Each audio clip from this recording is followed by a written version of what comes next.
আসসালামু আলাইকুম রহমতুল্লাহি ওয়া বারাকাতুহু। সম্মানিত দর্শক, তানকুনি গাছ নিয়ে আমি অতীতে কয়েকটি ভিডিও তৈরি করেছি, তবে আজকের ভিডিওটি একটু ব্যতিক্রম ধরনের হবে। তানকুনি গাছ নিয়ে আমি বিগত দিনে যে ভিডিওটি তৈরি করেছিলাম সেটা ছিল পুরুষের নির্দিষ্ট একটি সমস্যার জন্য, কিন্তু আজকে আমি যে ভিডিওটি তৈরি করতে যাচ্ছি এটি হবে একদমই ব্যতিক্রম ধরনের। আজকে তানকুনি পাতার 4টি আশ্চর্য ধরনের উপকারিতার কথা বলবো। বড় বড় 4টি রোগের জন্য বেশ কার্যকরী হবে, কার্যকরী একটি উপাদান এই তানকুনি গাছ। আজকে সেই 4টি উপকারিতার কথা বলবো ইনশাআল্লাহ। সম্মানিত দর্শক, আজকে আমি তানকুনি গাছের যে 4টি উপকারিতার কথা বলবো, সেই 4টি উপকারিতার মধ্যে সর্বপ্রথম যে উপকারিতাটি সেটি হচ্ছে যে সমস্ত পুরুষদের আপনার ক্ষয়রোগ এবং মেহরোগ রয়েছে, তারা যদি এই তানকুনি গাছটি ব্যবহার করে ইনশাল্লাহ সেই রোগ ভালো হয়ে যাবে। তো ব্যবহার করার নিয়ম কি? ব্যবহার করার নিয়ম হচ্ছে এই তানকুনি গাছটি শিকড় সহ আপনাকে তুলে নিতে হবে। পর্যাপ্ত পরিমাণ তুলে নিয়ে সেখান থেকে আপনার রসটা বের করে নিতে হবে। রস বের করে প্রতিদিন সকালবেলায় খালি পেটে পর্যাপ্ত পরিমাণ আপনাকে খেতে হবে। এভাবে নিয়মিত যদি আপনি 7 দিন পর্যন্ত খেতে পারেন ইনশাল্লাহ 7 দিনের মধ্যে ভালো একটি রেজাল্ট আপনি অনুভব করতে পারবেন ইনশাল্লাহ। তো পরিপূর্ণ ফলাফলের জন্য, ভালো একটি স্থায়ী ফলাফলের জন্য আপনাকে কমসে কম মিনিমাম আপনাকে 1 মাস পর্যন্ত সেবন করতে হবে, তবে আপনি 7 দিনের মধ্যে একটি ভালো ফলাফল বুঝতে পারবেন ইনশাআল্লাহ। তো সম্মানিত দর্শক, এটি ছিল 1 নাম্বার।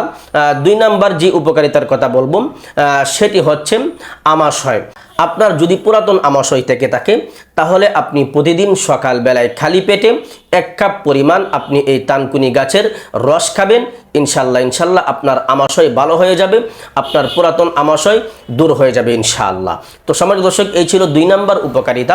3 নাম্বার যে উপকারিতার কথা বলবো সেটি হলো জ্বর। আপনার যদি রাতে রাতে জ্বর বাওয়ার একটি রোগ থেকে থাকে, এই বদভ্যাসটা থেকে থাকে, তাহলে আপনি এই তানকুনি গাছের রস খেতে পারেন। তবে এই তানকুনি গাছের রসের সঙ্গে আপনি শিউলি পাতার রস অ্যাডজাস্ট করে নেবেন, মিশিয়ে যদি আপনি প্রতিদিন সকালবেলায় খালি পেটে এভাবে তানকুনি গাছের রস আপনি খেতে পারেন ইনশাল্লাহ আপনার রাতে রাতে জ্বর বাওয়া এই রোগটি ভালো হয়ে যাবে ইনশাআল্লাহ।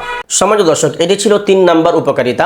4 নাম্বার যে উপকারিতা সেটি হচ্ছে আপনার যদি রক্তের মধ্যে দোষ থাকে, রক্ত দোষ থেকে থাকে কারো, তাহলে আপনি প্রতিদিন সকালবেলায় খালি পেটে এই তানকুনির রস আপনি খেতে পারেন। তো এই তানকুনির রসটি যাদের রক্ত দোষ রয়েছে তারা এই তানকুনি গাছটি খাবেন, তানকুনি গাছের রস খাবেন। রসের মধ্যে আপনি খাঁটি মধু মিশিয়ে নেবেন, খাঁটি মধু মিশিয়ে আপনি প্রতিদিন সকালবেলায় খালি পেটে এই তানকুনির রস যদি আপনি খেতে পারেন ইনশাল্লাহ আপনার রক্ত দোষ ভালো হয়ে যাবে, রক্ত পরিষ্কার হবে, আপনার এই দেহের মধ্যে রক্ত সঞ্চারণ বাড়বে। রক্ত যখন পরিষ্কার হবে আপনার শরীর সুস্থ থাকবে, সবল থাকবে। তো আপনার রক্ত দোষটাকে দূর করার জন্য আপনি প্রতিদিন সকালবেলায় 1 কাপ তানকুনি গাছের রস নিয়ে সেখানে 1 চা চামচ অথবা 2 চা চামচ খাঁটি মধু মিশিয়ে আপনি প্রতিদিন সকালবেলায় খালি পেটে খাবেন। এভাবে নিয়মিত আপনি 7 দিন পর্যন্ত খাবেন। 7 দিনের মধ্যে ভালো একটি রেজাল্ট অবশ্যই অনুভব করতে পারবেন। তবে দীর্ঘ ফলাফলের জন্য, স্থায়ী একটি ফলাফলের জন্য সর্বনিম্ন আপনাকে 1 মাস পর্যন্ত খেতে হবে। এভাবে নিয়মিত যদি আপনি এই তানকুনি গাছের রস আপনি খেতে পারেন, যে সমস্ত ভাইদের ক্ষয়রোগ মেহরোগ রয়েছে, যে সমস্ত ভাইদের আপনার আমাশয় রয়েছে, যাদের রাতে রাতে জ্বর বাওয়ার এই অভ্যাসটি রয়েছে, যাদের রক্ত দোষ রয়েছে, তারা যদি এই তানকুনি গাছের রস আপনার নিয়মিত খেতে পারেন ইনশাল্লাহ অনেক উপকৃত হবেন।